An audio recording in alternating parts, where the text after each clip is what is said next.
ପିଲାମାନେ ଗତ କ୍ଲାସ୍ରେ ଆମେ ବିଜ୍ଞାନ ବହିର ପ୍ରକୃତି ତିଆରି ବିଷୟରେ ଜାଣିଥିଲୁ।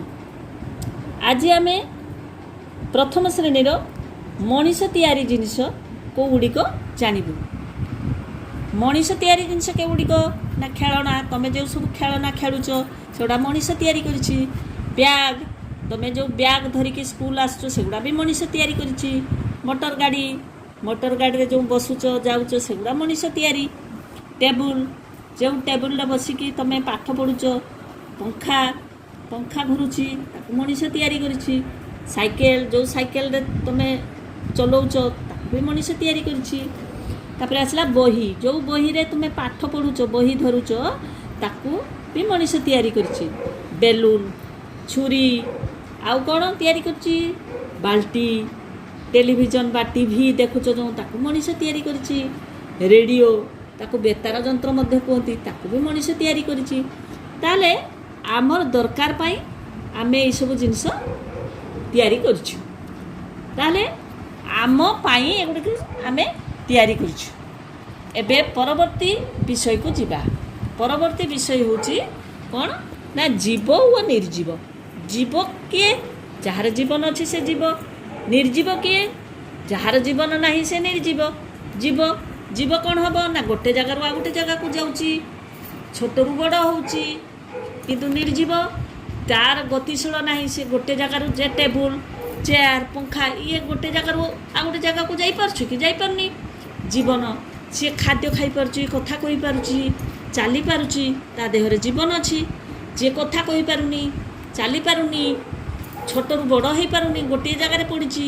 ତୁମ ଘରେ ଦେଖିଥିବ ବହୁତ ଗୁଡ଼ିଏ ଜିନିଷ ଗୋଟିଏ ଜାଗାରେ ପଡ଼ିଛି, ସେ ଚାଲି ବୁଲି ପାରୁଛି କି? କିନ୍ତୁ ତୁମେ ଚାଲିଛ, ବାପା ମା ଚାଲୁଛନ୍ତି, ଚାଲାବୁଲା କରୁଛନ୍ତି।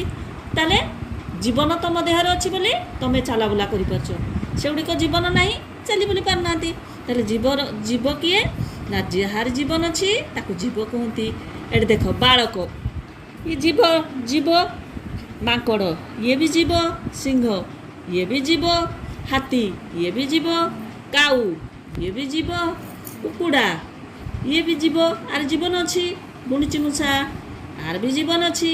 ମାଛି, ୟାର ବି ଜୀବନ ଅଛି। ମାଛ, ୟାର ବି ଜୀବନ ଅଛି।